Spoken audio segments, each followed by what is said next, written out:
I made this simple coconut rice and it tasted really good, and I thought to share it with you. Welcome to the channel. This is 426 Kitchen. I hope you're doing good. After preparing and tasting this coconut rice, I came to a conclusion that coconut rice is supposed to be simple.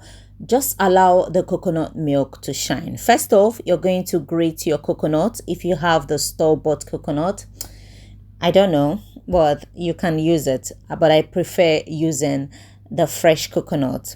After grating, I will sieve it and then set the milk aside. Into a pot, I will introduce coconut oil. Emphasis on coconut oil, very important. I introduce a bit of sesame oil. Then I'm going to fry this dried mackerel fish. You can use the fresh one if that's what you have available. Just don't overcrowd the coconut rice.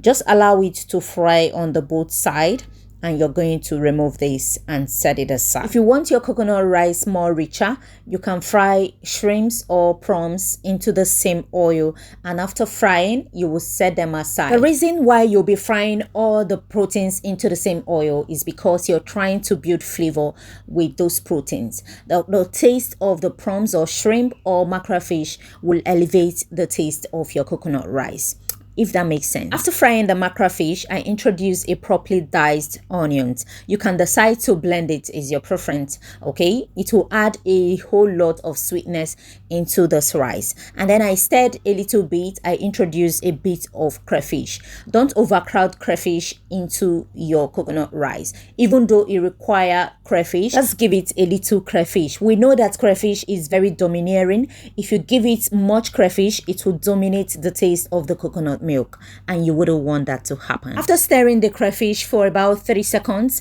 I introduce this roughly blended peppers. In there is tatashi, shombo, and Scotch bonnet pepper.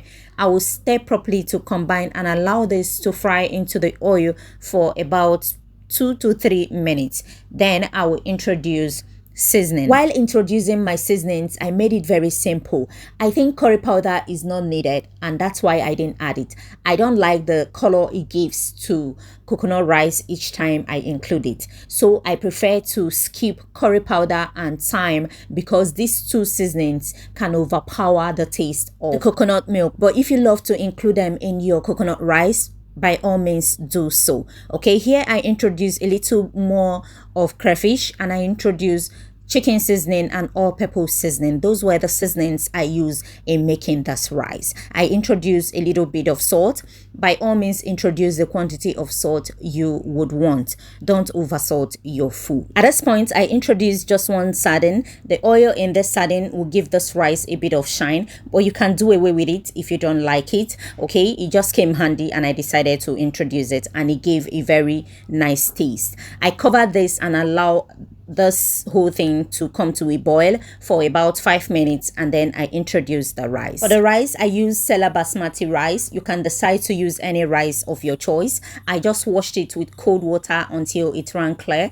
I introduce it, stir properly to combine, covered, and allow it to cook while I go on to frying plantains that we're going to pair with this rice. After 15 minutes, I went to check on the rice. It has dried, but not perfectly dried. I will stir properly to allow the ones on top to go down. You can see that the peppers are visible, right? That's the goal. I don't want the rice to be just plain like that. I want to see some reddish part of the peppers into the rice, and that was why I gave it a roughly blended peppers. You can also blend them smooth if you don't like seeing patches of peppers in your food. Okay, then I stirred properly to combine, covered, and allow it to simmer again for up to 2 minutes. And when I open up, I will introduce the mackerel fish or fried egg. I will also stir properly to combine. I will cover and allow it to steam cook. You can steam cook this with your foil or any patch paper that you have available that will trap the heat for you, so it will steam cook and dry properly. A properly dried rice is that perfect rice. While the rice was still cooking, the plantains were frying. This is the second batch and it is ready. I open up again. The rice is perfect right now. You can see how it is coming out, and this is the outcome of the rice. You're going to fluff it out very well and then serve with a plantain and any other protein that you have available. Let me know if you'll be trying this rice in the comment section, and if you've tried to make your coconut rice just the simple way.